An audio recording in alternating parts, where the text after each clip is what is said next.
Hoje nós vamos começar uma exposição da carta de Paulo aos Efésios. Então hoje nós vamos iniciar uma exposição das escrituras da carta de Paulo aos Efésios. Obviamente que quando nós falamos sobre uma exposição bíblica, eu estava até dizendo aqui, é importante, e nós estamos num momento que a gente precisa de mais que frequentar culto, gente. Amém por isso? Por isso eu fico insistindo aqui, traz sua Bíblia, cara, lê sua Bíblia, que a gente precisa de mais do que frequentar culto. Só frequentar culto é muito pouco, nós somos chamados para algo a mais do que isso. Nós somos chamados para algo mais profundo que isso. E eu estou chocado com o número de igreja que a gente é alimentado por pão e vira um vício. Da gente comer pão, ir para casa e ficar nesse vício. Um dia nós vamos estar diante de Deus. Eu tenho dito isso aos pastores da Dínamos, essa série está em todas as igrejas. Um dia nós vamos prestar conta diante de Deus. Talvez a palavra pela palavra não seja a melhor fórmula para uma igreja. Que eu te disse, o culto mais frustrante da história é o que só tinha Jesus. Nem sempre é tão animador assim. Por quê? Porque para tudo na vida, a gente pode escolher o que a gente prefere. Você vai comer, você escolhe o que você quer comer hoje. Aí normalmente a gente come o que quer. Você vai cortar o cabelo, você corta o cabelo do jeito que quer, você vai comprar uma roupa. Mas quando nós falamos da verdade da palavra, não é o que você quer. Por isso a gente está envolvido num conceito de democracia, mas a Bíblia não é democrática, não sei se você sabe. Tem um rei que está agora no trono e ele não é democrático. Não tem referendo no céu. Vamos ver o que o pessoal acha. O que é confortável a todo mundo. E eu não sei a você, mas esse é um dos pontos de Jesus que me causa incômodo. Porque ele não divide glória, e o trono é um. Por isso eu não escolho o que é pecado, eu não escolho o que é bacana, eu não escolho o que é legal. A gente está falando aqui de princípio de generosidade. Gente, eu como pastor, se fosse eu, tirava esse momento do culto. Não, vou tirar. Porque na minha cabeça, assim, quem quer fazer já faz, quem não quer não faz. Mas a gente está aqui lembrando, por quê? Porque faz parte de um culto, eu também não faço só o que eu quero. Quando nós olhamos para a verdade da palavra e nós vamos mergulhar, eu quero até te ensinar algo. É importante que cada vez mais você procure pregações que tenham base bíblica. Pastor, como é que eu olho isso? Tem basicamente 3 tipos de pregações, e é por isso que quando a gente fala de uma exposição, é para te ensinar o que então a homilética traz como... Então tem 3 tipos de pregações. Primeiro, a pregação temática. O que é a pregação temática? É aquilo que 99,99% a gente escuta. O que é a pregação temática? Alguém pega um tema e ele vai pegar verdades dentro da Bíblia, dentro do tema. Então eu falo, gente, hoje eu vou pregar sobre paz. Eu primeiro escolhi o tema, aí depois eu vou e pego vários versículos sobre paz, só que eles não estão contextualizados. Pastor, quer dizer que está errado? Não, é uma forma. Então eu vou pegar vários versículos sobre paz. Então eu vou falar, a paz é Deus que dá. Então eu pego vários versículos e crio o sermão. Esse é o primeiro sermão. O segundo tipo de sermão é o sermão textual. O que é o sermão textual? É quando eu pego poucos versículos e eu faço uma aplicação em poucos versículos, mas ela é completamente bíblica. Então eu falo, vou falar sobre o pastoreio do Senhor. Aí eu vou lá, o Senhor é meu pastor. Ponto 1, nada me faltará. Ponto 2, deitar-me faz em verde espaço. Ponto 3, ela já é mais aplicada à Bíblia, textual. Mas aí tem a exposição. O que é a exposição?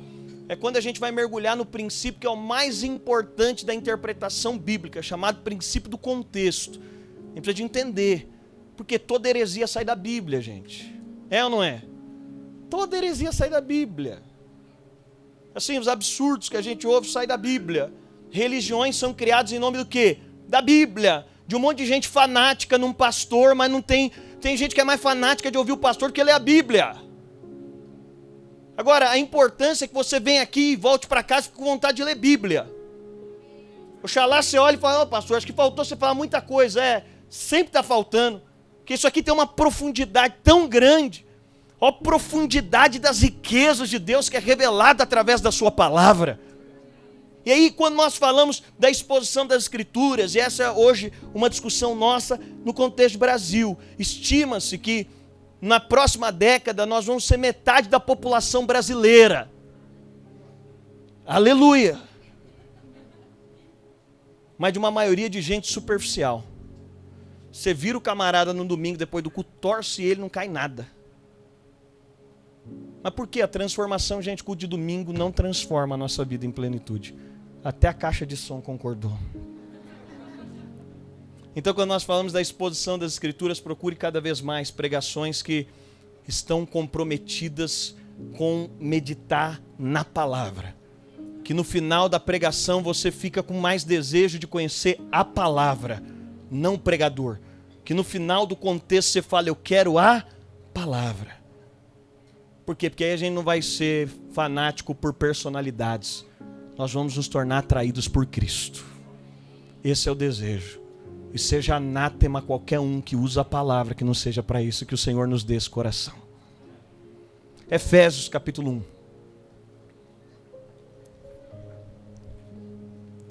Eu estou na NVT e nós vamos ler. São 6 semanas mergulhando em Efésios. E hoje eu quero abrir falando sobre as bênçãos espirituais. Diga assim comigo, as bênçãos espirituais. Efésios capítulo 1, a partir do verso 1.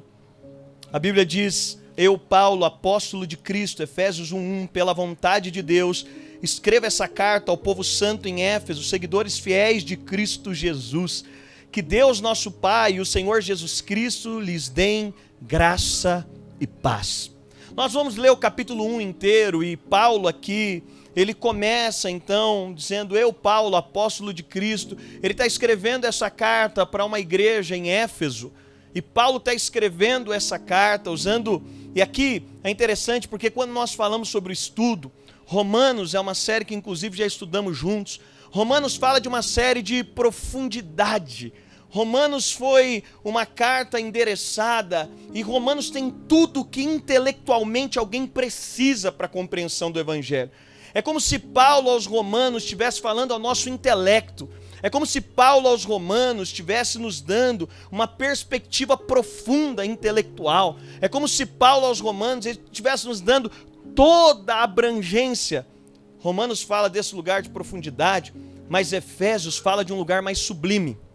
Eu gosto de pensar que é como se Romanos estivesse falando à nossa mente, mas aqui em Efésios ele está falando ao nosso coração. É nesse mix de Paulo trazendo uma realidade concreta, mas a Bíblia e a revelação bíblica não é só palavras persuasivas, também é manifestação de poder. Efésios é um convite de Paulo para um conhecimento de Cristo assentado nas regiões celestiais. Paulo fisicamente, ele está encarcerado, mas espiritualmente, Efésios tem uma discussão de onde estaria Paulo para escrever o que ele escreveu. Ele estava sentado num lugar mais espiritual. É como se em Romanos, e trazendo um paralelo, Paulo fizesse uma defesa do contexto e a fundamentação da nossa fé, mas é como se Efésios, Paulo falasse de uma paixão arrebatadora. É como se ele estivesse falando sobre um Cristo em Romanos que ele está vendo no contexto natural, mas em Efésios ele abusasse de um lugar sobrenatural. E ele começa dizendo, eu, Paulo, apóstolo de Cristo Jesus, pela vontade de Deus. E aí no verso 3 ele diz, todo louvor seja a Deus. Do verso 3 ao 14 ele vai falar sobre as bênçãos espirituais. Ele diz, todo louvor seja a Deus, o Pai do nosso Senhor Jesus Cristo, que nos abençoou. Diga assim comigo, que nos abençoou.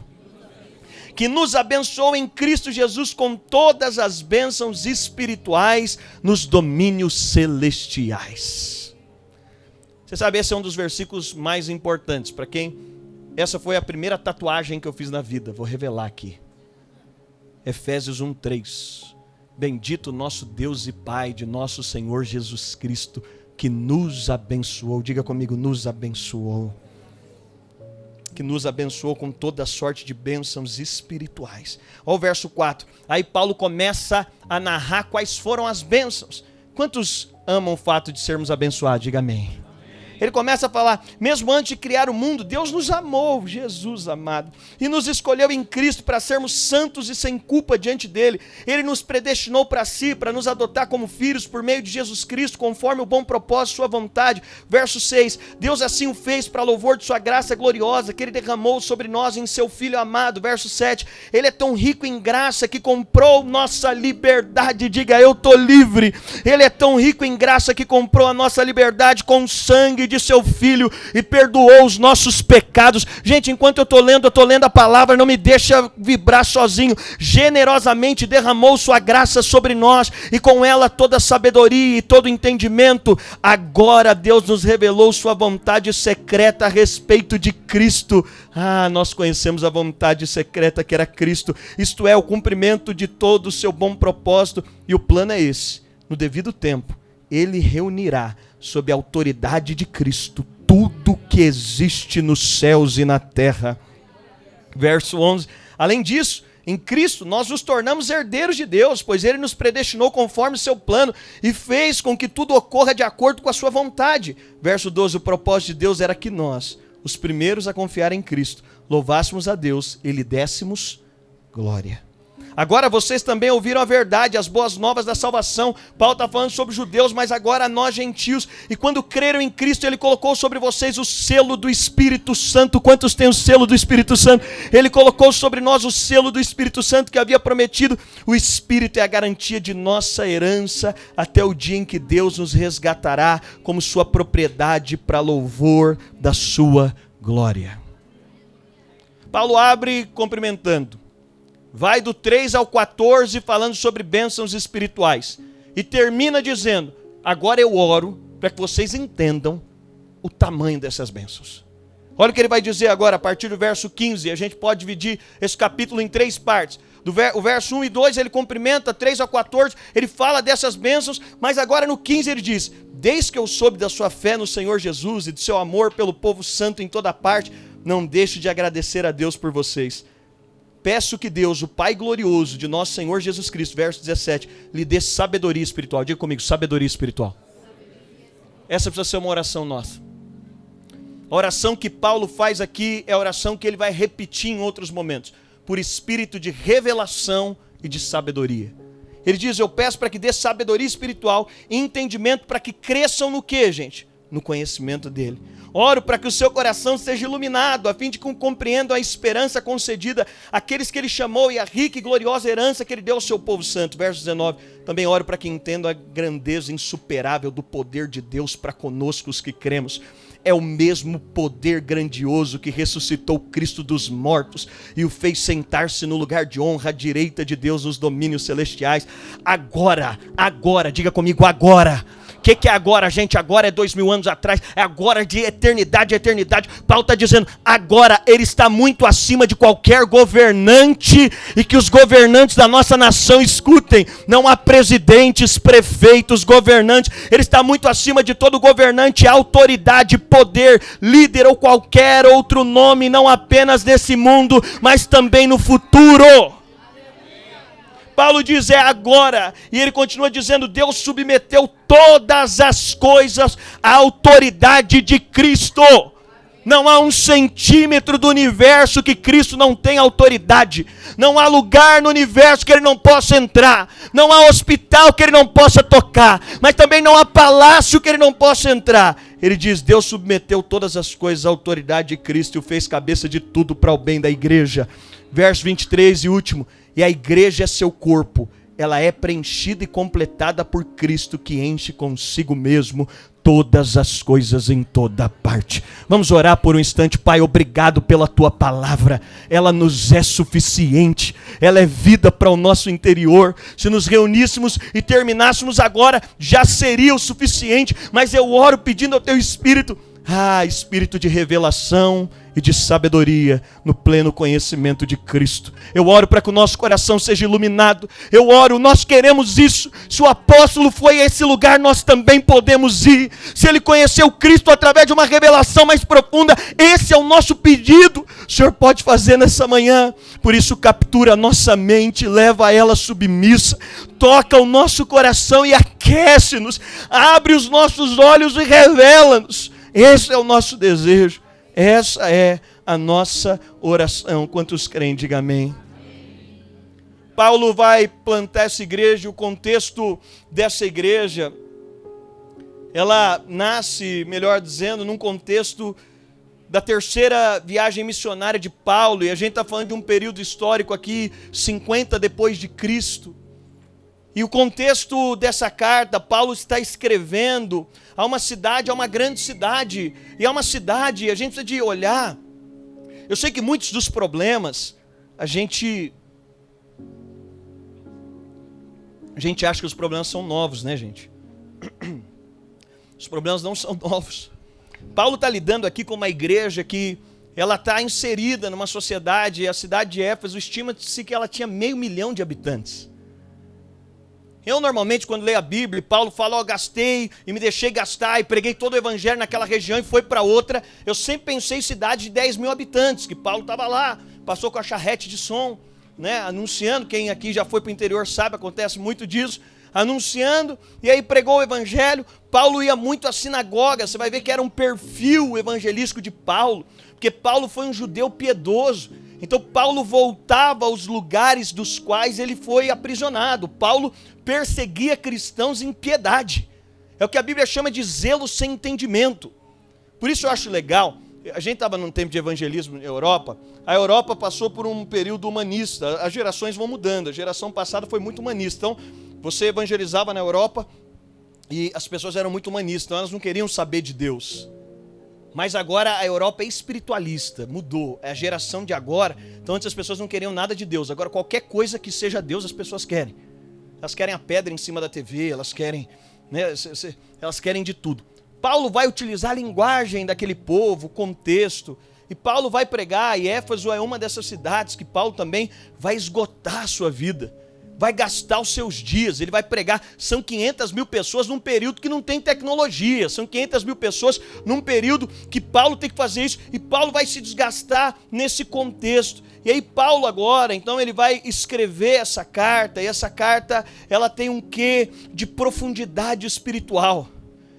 Ela não vem lançando fundamentos como Romanos vem, ela vem trazendo, e a gente precisa de entender que essa é a verdade do Evangelho.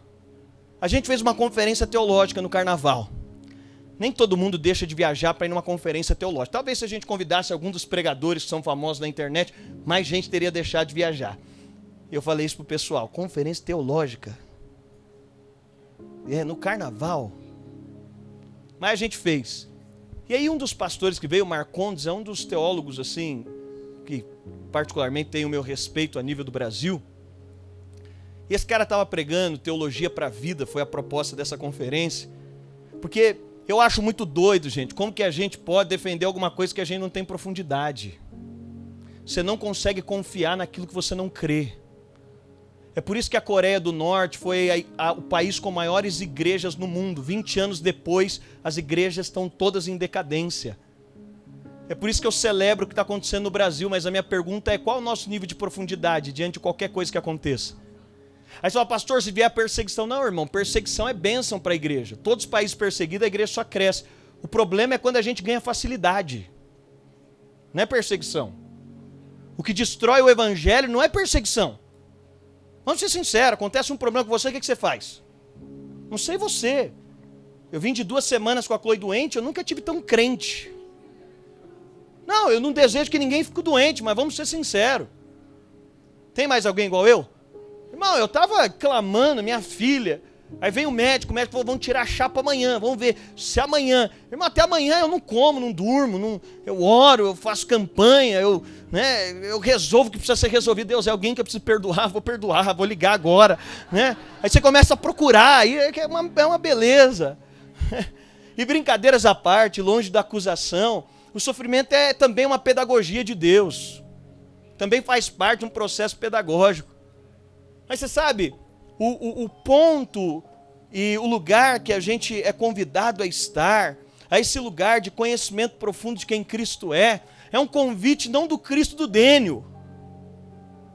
Eu gosto que Paulo faz uma provocação, e Paulo, num conceito, quando você está lendo Paulo, gente, você termina de ler, você não precisa fazer mais nada, porque explica tudo. Paulo é autoexplicável. Por isso Deus deu para esse cara a genialidade de estruturar a igreja. Jesus funda e Paulo é quem dá a base, a estrutura. E ele começa dizendo, eu, Paulo, apóstolo de Cristo. Por quê? Porque a igreja não é edificada em cima do irmão que nasceu em 1980 e resolveu fundar uma igreja. A igreja é estabelecida no fundamento apostólico. É aqui, é essa a verdade apostólica. São essas verdades que fundamentam a igreja. Por isso não existe novidade no contexto da igreja. Nós estamos no fundamento apostólico. E Paulo diz, eu sou apóstolo. Paulo é o 13º apóstolo e fica a discussão se a gente pode usar o termo apóstolo ainda hoje. A parte, correntes que creem que não possa, porque o primeiro o sinal, o primeiro sinal para alguém dizer ser apóstolo tem que ter visto Cristo. Então a discussão hoje é, esses irmãos viram Cristo? E Paulo aqui, ele diz ser apóstolo, é reconhecido pelos demais apóstolos, não porque caminhou com Jesus. Paulo não fez parte do grupo de discipulado direto de Jesus, mas Paulo, a caminho de Damasco, ele foi escolhido por Deus, fruto da história que Paulo tinha, da erudição que Paulo tinha. E lá no estudo de Romanos eu gastei só a introdução para falar de quem Paulo era. Paulo é de Tarso, Paulo veio de uma família nobre, de uma região nobre. Paulo é um cara erudito e Deus escolhe Paulo para essa missão, mas ele é um apóstolo. Por quê? Porque ele viu a Cristo. O chamado de Paulo foi diretamente, o próprio Jesus o chamou. E ele está dizendo, eu Paulo, apóstolo. E então, aqui ele nos convida no capítulo 1 a entender as bênçãos espirituais. O que crer nesse evangelho produz em nós? Qual o tipo de bênção que nós recebemos? Nós estamos num período que nós nem sabemos o que é bênção. Se você já sentou com alguém mais novo que você, que passou por algum lugar que você já passou, você vai perceber que a maturidade faz você perceber que as pessoas celebram como bênção alguma coisa que não é bênção. Já aconteceu com você? Ontem minha filha estava olhando para uma família e falou, eu quero demais um cachorro, e estava vendo uma menininha com um cachorro. Eu falei, filha, tem coisas que aparentemente são bênção. Mas é só aparente. Leva um Golden para casa, num apartamento. Daqui um mês você vai descobrir que isso não era bênção. Não é uma apologia contra cachorro, gente. Mas brincadeiras à parte, eu falei para ela, eu já te dei um cachorro quando você era pequena. E a tragédia é que você não conseguiu criar ele, por isso que eu coloquei. Mas o fato é que a falta de maturidade te faz enxergar como bênção alguma coisa que não é necessariamente bênção. E Paulo aqui vai falar sobre as bênçãos espirituais, e ele vai nos mostrar primeiro que tudo que é bênção natural, primeiro foi espiritual. Que qualquer coisa que não esteja em Cristo não é bênção. Pode ser um bom entretenimento, mas não é bênção, gente. Pode ser uma coisa legal, mas não é bênção. É por isso que o homem e a mulher de Deus conseguem viver com o simples. Porque está todo mundo olhando de fora, mas a nossa métrica não é o que o mundo chama de bênção. O nosso valor não é o que todo mundo está dizendo que é bênção. Porque nós temos uma métrica mais elevada do que é bênção. O que me choca em Paulo é que será que um cara preso, Paulo não foi celebrado no seu tempo? Se eu fizer a pergunta aqui, se você mergulha um pouco mais na Bíblia, a fila de Paulo, é claro que no céu vai ter fila, já te falaram isso? De quem você quer conhecer, aí fica o pessoal na fila, né? E aí, a fila de Paulo, irmão, é porque até na Disney tem.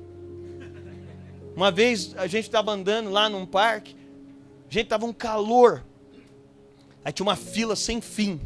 Falei para minha esposa, essa fila deve ser boa, porque é a maior. Nós ficamos quase 3 horas na fila. A hora que chegou, a gente entrava numa gruta e tirava foto com Ariel. Não, a hora que chegou a minha vez, assim, que eu fui chegando perto, que eu vi, eu falei, não, vamos sair dessa fila, tá de brincadeira. O que eu faço com uma foto com Ariel? Eu falei para mim, se eu tenho você, quem é Ariel nessa fila? A fila de Paulo vai ser gigante. E o fato é que a gente vai estar lá diante de um cara que não foi celebrado no seu tempo, não foi aplaudido no seu tempo. Paulo não foi reconhecido no seu tempo. Paulo não estava nas maiores conferências do seu tempo.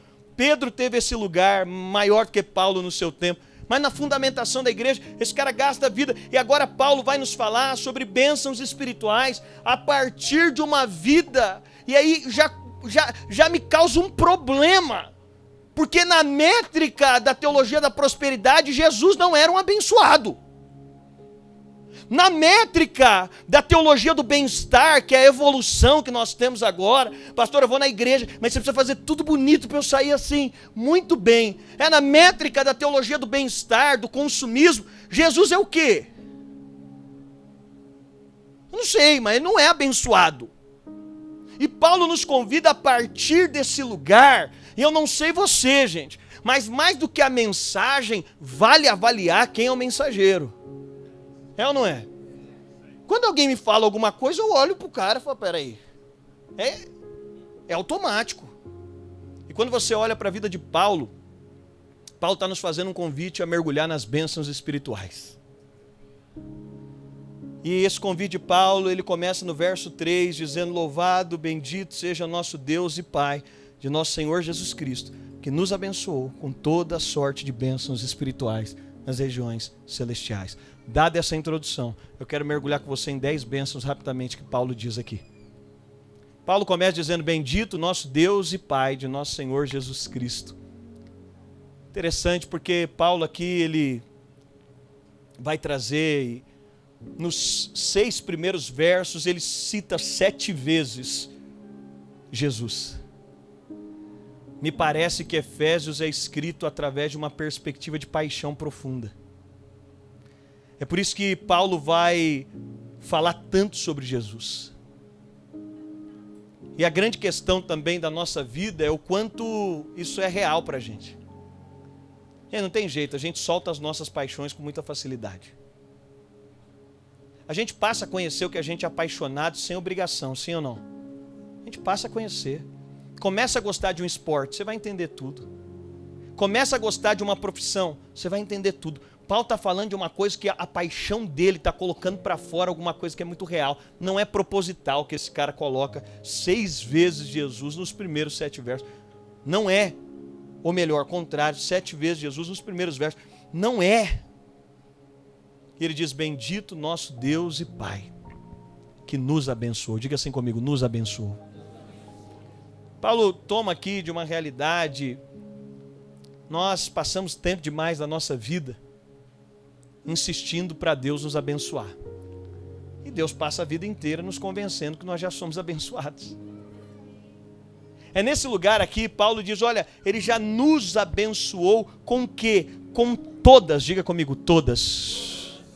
Isso é empolgante, porque ele diz, olha, além de já ser abençoado, ele poderia te dar parte, ele poderia te dar algo, mas ele te deu todas as bênçãos espirituais nas regiões celestiais em Cristo Jesus.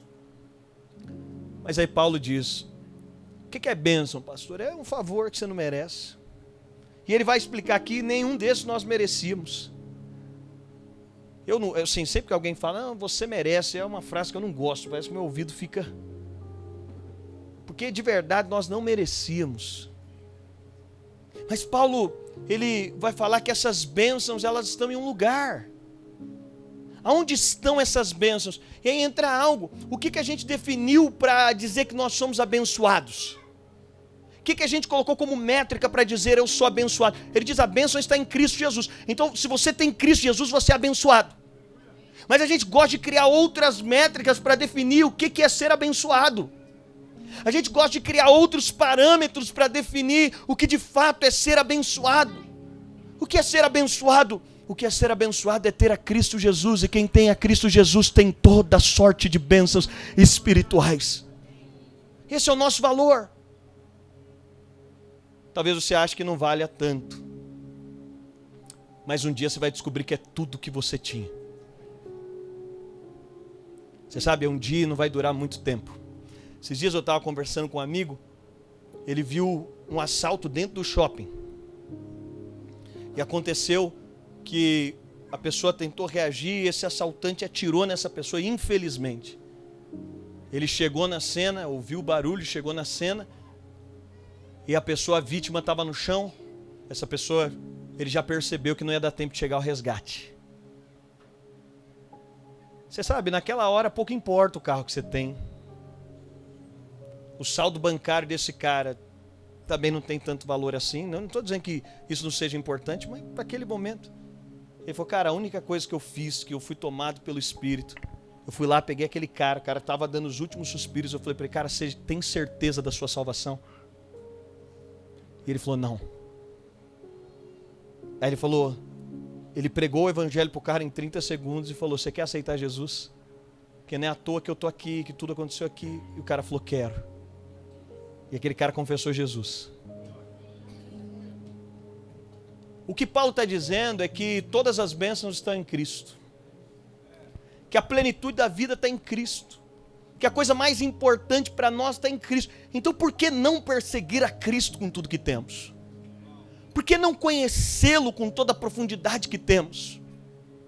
Eu diria que quase que obrigatoriamente a eternidade vai ser olhar para Ele. Quando nós tivermos esse vislumbre, obviamente que todos nós nos sentiremos fascinados por conhecê-lo mais.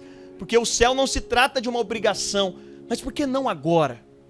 Por que não pedir a Ele que nos mostre algo para que agora nós possamos ter essa perspectiva? E Paulo começa a mergulhar então nas bênçãos.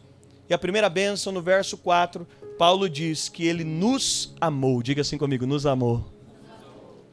Gente, essa é a primeira bênção. E quando nós falamos sobre esse amor de Deus, Paulo está dizendo aqui no verso 4, mesmo antes de criar o mundo, Deus nos amou. É empolgante. Um pai que está tendo uma gestação de uma criança, um pai que tem um filho, sabe qual é a emoção de amar alguma coisa antes de ver, amar alguma coisa antes de vir, amar alguma coisa antes de nascer. Deus nos amou. Mas Deus não nos conheceu por meio de uma concepção natural. Ele nos fez antes mesmo. Ele nos planejou antes da criação do mundo. Aliás, eu ousaria dizer que Ele criou todas as coisas por causa do homem. Então Ele cria todas as coisas e planta o homem. Mas Ele já tinha nos amado. Mas com qual tipo de amor? Qual é a natureza do amor de Deus? Ei, olha aqui para mim. Nós estamos num período complexo. Por quê? Porque as pessoas falam, não, pastor, Deus é amor. É porque nós queremos definir Deus a partir do amor que criamos. Não é assim. Primeiro nós entendemos Deus e depois compreendemos o que é amor. Você está entendendo o que eu estou dizendo? A gente está querendo, não, Deus é amor, pastor. Não, nós não entendemos o amor de Deus pelas nossas experiências do que é amor. E agora eu defino que Deus deve amar do jeito que eu tive experiência de amor. Porque o nosso amor é parcial, o nosso amor é permissivo, o nosso amor tem uma complexidade, porque o mundo fala sobre um amor que no final vai te levar à perdição. O mundo fala sobre um amor a partir de uma experiência rasa de amor. É por isso que, gente, num casamento você não vai conseguir, se você não descobrir que você é amado por Deus, você vai cobrar de outra pessoa um nível de amor que ela não tem capacidade para te dar. Você vai cobrar das relações, das pessoas, de quem está ao seu redor. Paulo está dizendo, Ele nos amou. E esse amor tem uma natureza específica. Você sabe que não tem a fala de Jesus nos evangelhos falando eu te amo para ninguém. A gente acabou de... Não tem essa fala. Tem uma demonstração de vida. Ainda que eu acho que Jesus deva ter falado. Mas é uma expressão de amor. É uma entrega sacrificial. Paulo está dizendo, antes da fundação de todas as coisas, ele está falando, a primeira bênção que nós recebemos é que Ele nos amou. Você sabe o quanto a rejeição custa? O quanto sermos rejeitados custa? Paulo está dizendo, nós já nascemos livres da possibilidade da rejeição. Pastor, mas eu não tive pai. Mas aí você entra em Efésios e descobre, antes do meu pai existir, Ele já tinha me amado. Não, mas eu não tive a vida. Ele começa falando, nós somos amados. Mas a segunda bênção que ele fala, ele diz, e Ele nos escolheu. A segunda bênção que Paulo está falando é que Ele nos escolheu. Gente, eu não sei você, mas eu fico feliz até quando eu sou escolhido antes no futebol. A nossa carência é tão grande. O Richard, que só faz gol contra, está dizendo que é difícil. Ok.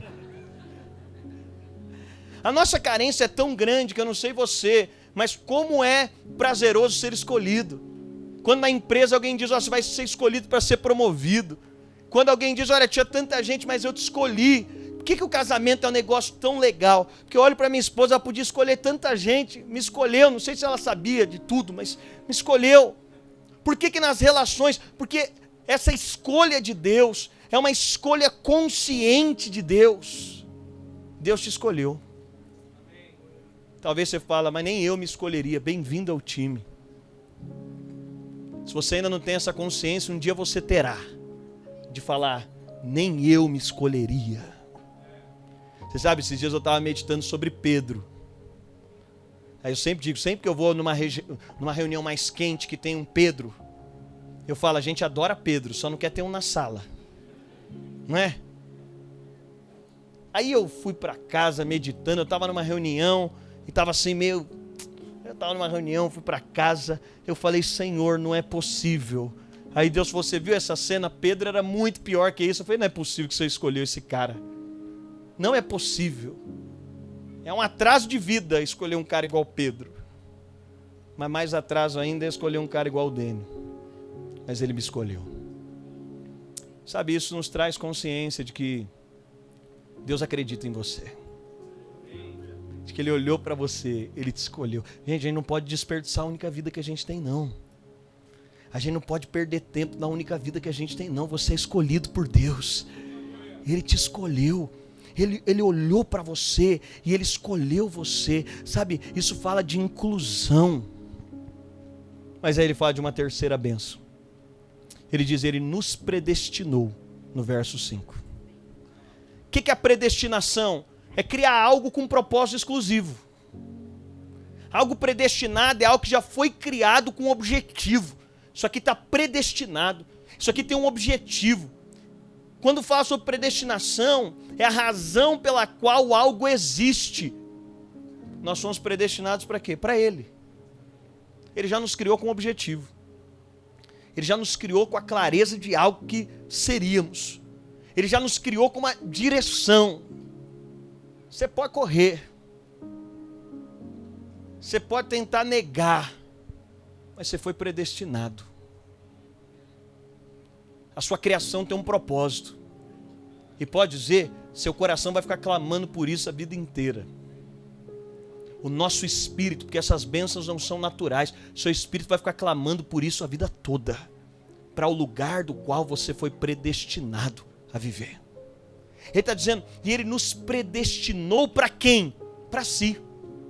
Por isso, gente, deixa eu te falar, pode ser especialista em muita coisa, mas a gente tem muito uma visão de um Deus que nos criou para ser operário de alguma coisa que Ele está fazendo. Aí é Deus, aí a gente tem essa visão, né, de trabalho em relação a Deus. Mas Ele não nos predestinou, Ele não me predestinou para ser pastor. Tem algo mais sublime que isso. Ele me predestinou para Ele. Por isso, se a minha vocação não voltar para Ele, eu desperdicei o propósito pelo qual fui criado. Ele nos predestinou para si. Nós fomos criados para Ele. Sabe o que isso significa? Que nada além dele também tem poder de nos saciar. Isso é bom demais. Esses dias eu abasteci o carro. Até o carro, gente. Se você colocar uma gasolina no carro que não é para o carro, até o carro para. Sabe o que isso significa? É que a nossa vida em plenitude, Ele nos predestinou de alguma forma dizendo o que vai te suprir, o que vai te saciar, o que vai ser o objetivo, o coração, o motor da sua vida, é aquilo que eu te criei para ser. Quando nós estamos falando sobre esse entendimento, nós olhamos para Paulo nessa fixação e ele diz, mas aí a quarta bênção, ele diz, Ele nos predestinou, é um caminho constante, mas ele diz, agora que Ele nos predestina, Ele nos adotou como filhos.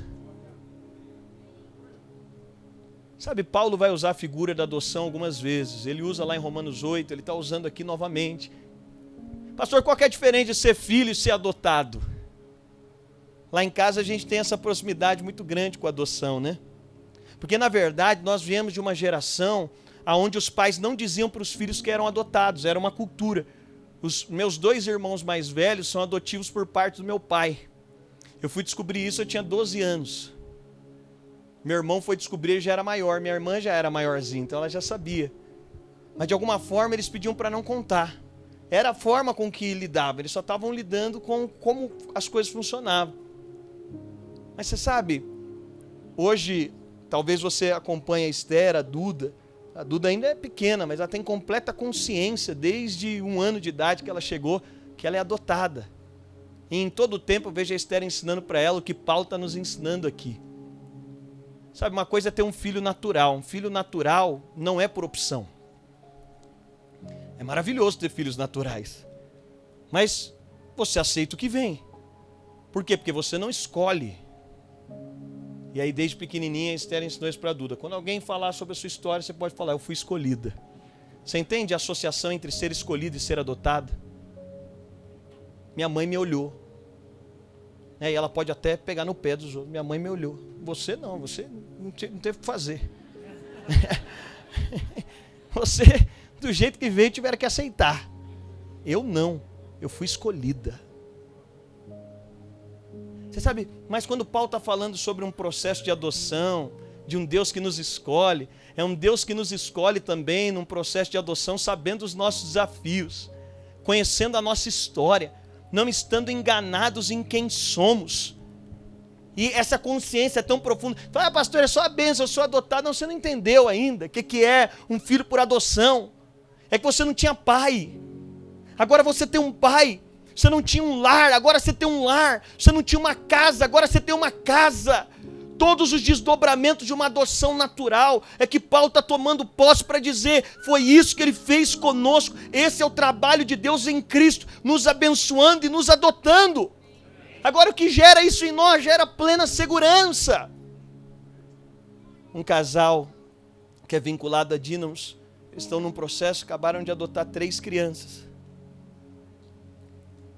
E eu estava conversando com eles. As crianças vieram de um contexto muito difícil, porque a mãe é usuária de drogas, então tinham 2 maiores e um menorzinho. E os maiores tinham que sair todos os dias para a rua para conseguir comida. Inclusive eles chegaram desnutridos, porque o que você consegue é bolacha. E eu disse para eles, como é que tá? Ele falou, tá maravilhoso, mas você sabe, todo o processo de adoção, naturalmente falando, aquela criança vai ter que estar segura que as coisas não vão ser como eram. Antes ela tinha que sair para buscar comida. Agora ela tem um pai que põe comida na mesa. Sabe qual é o nosso problema? Ele estava dizendo para mim, pastor, a gente ainda está no processo. Como eles têm muito medo do abandono, eles só dormem pegados nos nossos braços. Então eles dormem grudados no braço. Porque como eles passaram a vida inteira nesse processo, agora eles têm medo de que a gente vá embora. E a pergunta constante deles para nós é, vocês vão estar aqui amanhã? Você sabe, eles estavam me falando aquilo, e aí eles falaram, a gente tem que ficar com o braço esticado, e eles pegando no braço. Mas depois eu estava pensando sobre esse processo de adoção de Deus em relação a nós. Nós encontramos um pai, mas nós vamos precisar de aprender que ele não vai embora. A gente precisa de aprender que amanhã é segunda-feira. Agora nós temos um pai, mas uma criança agora está num processo de entendimento. Amanhã eu não vou ter que buscar bolacha. Ele estava dizendo para mim, eles têm uma proteção tão grande em relação ao mais novo, porque é eles que alimentavam. Em relação a eles, algo que é fora. E aí, eu estava pensando comigo, amanhã começa segunda-feira. Você entende que a nossa ansiedade nos coloca numa relação infantilizada em relação a Deus? Por isso que a gente gosta de provas como o seu braço está aqui. É por isso que a gente está dizendo, não, se o seu braço não estiver aqui, não tem algo mais sublime que o braço. Aquele pai está dizendo, e o primeiro ato de adoção é, eu estou passando vocês para o meu nome. Vocês têm um novo nome, e isso define que eu tenho um compromisso para com vocês. Sabe o que Paulo está dizendo? É que é uma bênção espiritual. Nós somos adotados como filhos. Sabe o que isso significa? É que antes nós não tínhamos uma casa, agora nós temos. Nós não tínhamos um nome, agora nós temos. Nós não tínhamos uma família, agora nós temos. Mas isso nos leva para um lugar de segurança. E aí, no verso 6, ele fala que nos concedeu graça gloriosa. É a quinta bênção, é a bênção de ser agraciado para louvá-lo. Eu estava vendo, e ainda falando sobre esse processo de adoção, um amigo chamado Reinhard Hitler, é um pastor. Ele adotou, eu lembro do processo de adoção alguns anos atrás, e ele postou ontem no Instagram, quem segue ele, falou, meu filho está entrando no exército. E está lá a foto do Clayton, né? O Clayton está entrando no exército. E eu falei, como o processo de adoção prepara alguém, agora o Clayton, para poder dar orgulho para essa família. O processo de adoção de Deus para conosco nos agracia para que o objetivo final seja o louvor da sua glória. A gente continua só como vasos, só como alguém que alguém olhou e falou, essa graça o encontrou, esse favor o achou, mas agora ele foi agraciado para poder usar dessa graça. Mas em sexto lugar ele diz, ele nos libertou. Alguém pode dizer amém por isso? Sabe por quê? Eu não sei quantos assistiram aquele filme que fala, né? As crianças não estão à venda. Estava até essa semana numa reunião com o Theo, deu todo esse boom aí da questão do Marajó e de tudo que acontece lá. E eu estava na curiosidade de saber como é que é isso. E realmente, infelizmente, né? E graças a Deus por essa luz, por essa região. Mas você sabe, um processo como esse está desagradando muita gente. Os cartéis de tráfico de mulheres estão desagradados. Por quê? Porque custa. Tem gente recentemente, um missionário brasileiro morreu, inclusive a esposa dele não aceitou voltar para o Brasil, foi para ficar lá, mas queimaram ele dentro do carro lá na África. Por quê? Porque de alguma forma a libertação do outro custa. Quando eu estava vendo aquele filme baseado em fatos reais, eu falei, esse cara é muito macho de poder enfrentar tudo isso, enfrentar todo o sistema, porque custa. Agora, quando nós falamos sobre isso, nós estávamos debaixo do império das trevas. Sabe o que acontece? Deus vem e nos resgata. Ele nos liberta do império das trevas. Mas sabe o que isso custou, gente? Nós não saímos de graça debaixo desse domínio. Custou a vida de Jesus. Se num resgate como aquele, o outro lado diz, não, é meu por herança. O diabo está dizendo, é meu porque pecou, caiu, agora é meu. E ele está dizendo, então qual que é o preço? Ele está dizendo, o preço precisa ter sangue. Aí o que Jesus faz? Voluntariamente, Paulo diz, nós recebemos a dádiva de ser libertos. Eu digo para você, aquele que te libertou das mãos do diabo, ele tem poder de nos libertar do pecado. Ele tem poder de nos tirar das prisões mais profundas que nós podemos entrar. Ele tem poder de nos tirar, se nós tivermos a consciência dessa bênção espiritual. Quantas pessoas estão aqui me olhando, mas por detrás de você tem um mundo, tem seus desafios, tem sua vida. Talvez você está aqui me olhando, mas dentro de você tem temores, tem tentações, talvez você não tenha nem coragem de falar. Dentro de você tem monstros, tem terrores que te acompanham. Sabe o que Paulo está dizendo? Ele nos libertou. E uma vez que estamos livres, a verdade da libertação em Cristo. Olha o que a Bíblia vai dizer. Nós encontramos lá em João 8,32. E conhecereis a verdade vos libertará. Em João 8,36, se o Filho vos libertar, verdadeiramente sereis livres. Em 2 Coríntios 3,17, onde o Espírito do Senhor está, ali a liberdade. Em Lucas 4,18, o Espírito do Senhor, Jesus dizendo sobre ele mesmo, o Espírito do Senhor me ungiu para pôr em liberdade os cativos. Sabe o que ele está dizendo? Nós somos livres em Cristo Jesus. Sabe o que isso significa? É uma bênção de ser liberto. Gente, posso dizer para você, nada paga alguém que está livre. Nada. Um cara que está livre, eu vejo muita gente, eu me considero um cara livre, assim.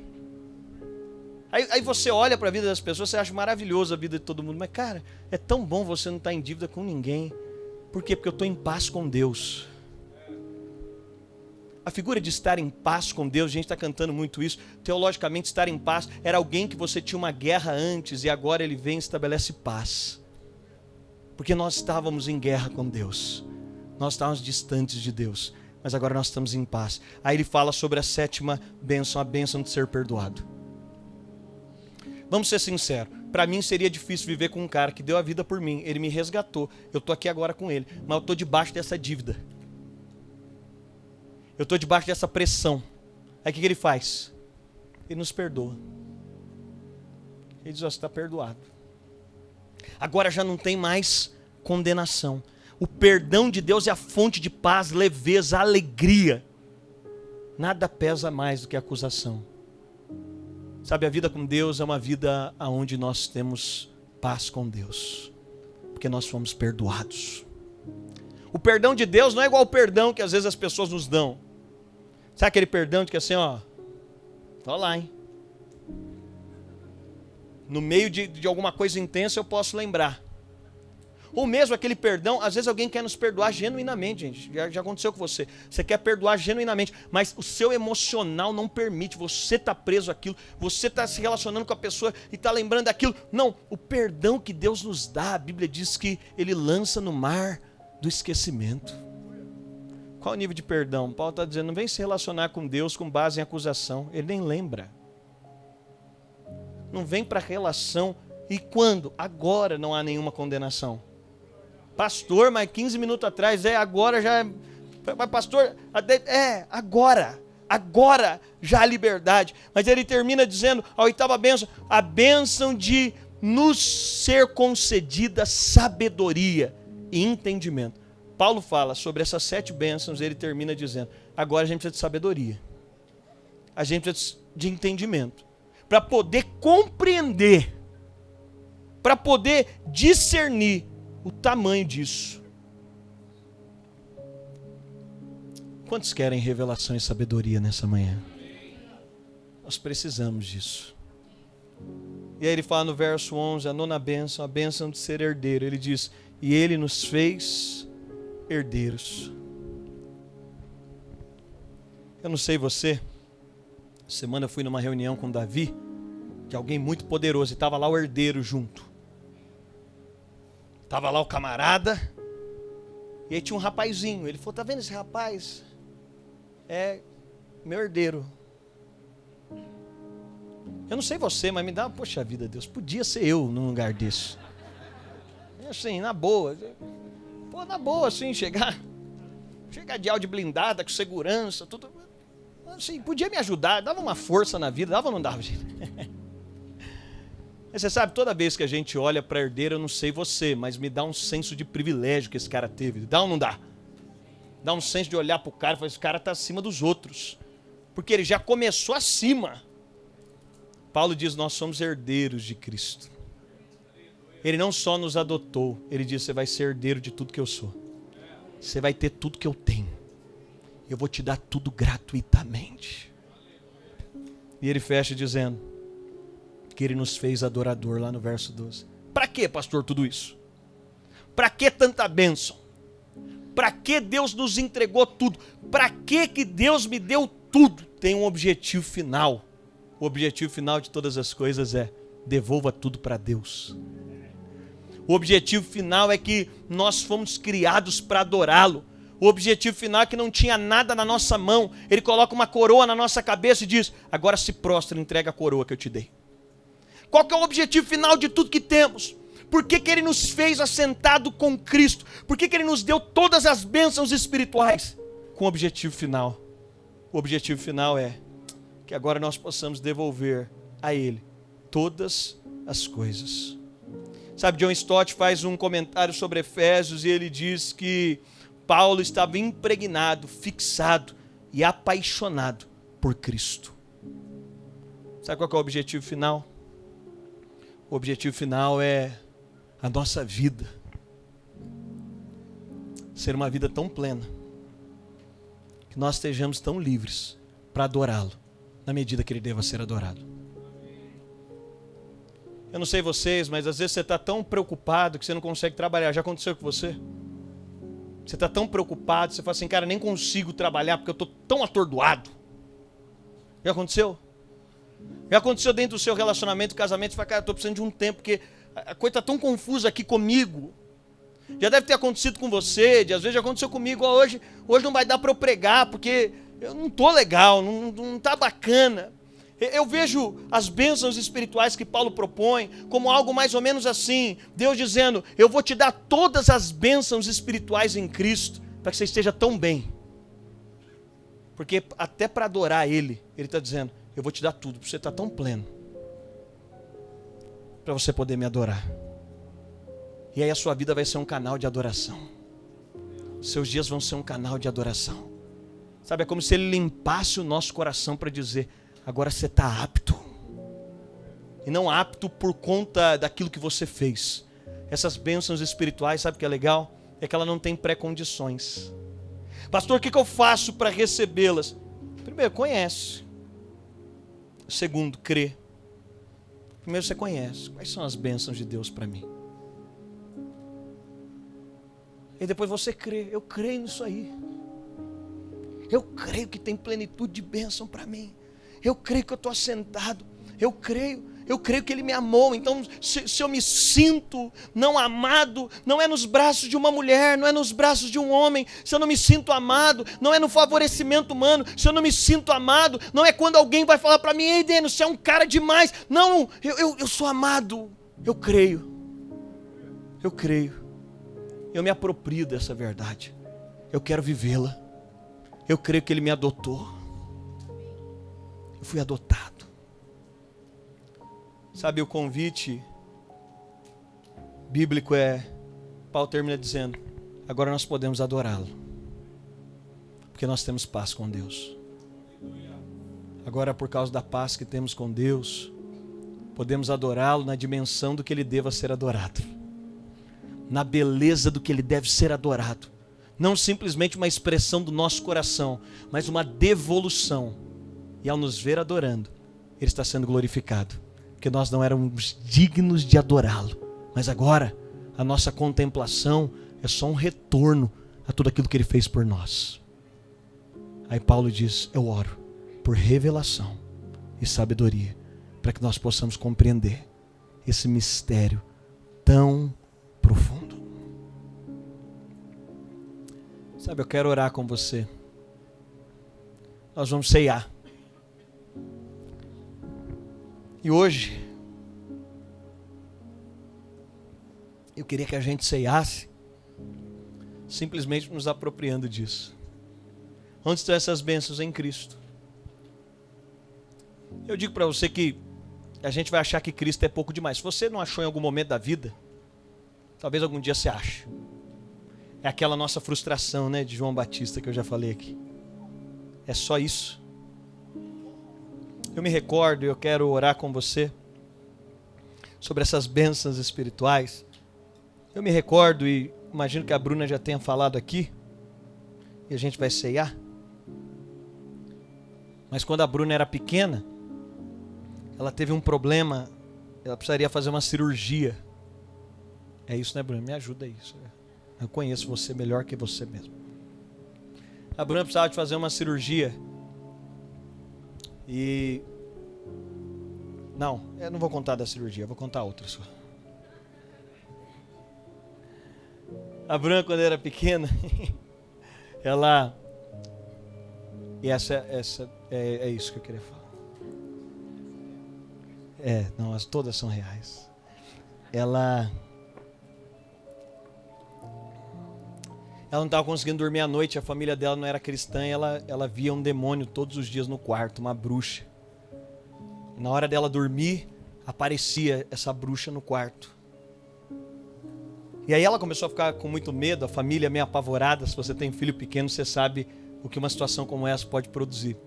E aí tinha uma reunião de oração na rua da casa da família da Bruna, e alguém falou para ela, para a mãe dela: tem uma reunião de oração, tem um pastor que vem aqui. E aí a mãe da Bruna falou: vou levar ela na reunião para esse pastor orar, para ver se é alguma coisa. E a Bruna não conseguindo dormir, aparecendo aquele espírito dentro do quarto, aquele terror. E aí a Bruna foi nessa reunião de oração. Quando chegou no final da reunião de oração, eu estou te dizendo que todas as bênçãos estão em Cristo. No final da reunião de oração, a mãe da Bruna chegou como uma mãe em desespero diante daquele pastor e falou: pastor, minha filha não consegue dormir, toda noite aparece algo no quarto dela, e ela está desesperada, ela não dorme. Aí o pastor falou: vou orar, mas quando aparecer, você chama o nome de Jesus. Quando aparecer, você vai estar lá dormindo, vai aparecer esse espírito, você grita o nome de Jesus. Aí a Bruna, uma criança, ela olhou para esse pastor e falou: eu falo o nome de Jesus? Quando aparecer você fala o nome de Jesus. Aí ela falou para esse pastor: só isso? Só falar o nome de Jesus? A resposta desse homem me marcou. Ele falou: não é só isso, é tudo isso. Você sabe, ela disse que foi dormir a próxima noite, agora ela já não estava com medo, ela estava com certeza. Porque uma bênção espiritual em Cristo te tira da zona do medo e te coloca na zona da expectativa do que Deus está fazendo. Ela falou que na noite foi dormir, chegou lá, deitou na cama, mas agora não mais com os olhos fechados, com medo do que ia acontecer. Agora com a certeza de que eu tenho tudo isso. Mais uma noite, entrou pela noite, o que aconteceu? Apareceu lá. Mas a hora que apareceu, ela clamou o nome de Jesus. Nunca mais ela sofreu de insônia e nunca mais esse espírito voltou. Aí você sabe por quê? Não é só isso. O que Paulo está falando não é só isso. É tudo isso. É a resposta para tudo que precisamos. O nome de Jesus pode ser só isso em muitos lugares. Está ausente em muitos lugares. Mas para nós é tudo isso. É tudo que nós precisamos. Nós queremos desfrutar dessas bênçãos espirituais. Nós queremos crer e nos apropriar de tudo que Deus tem para nós. Amém? Se você pode, fique em pé no seu lugar. Nesse espírito nós vamos ceiar.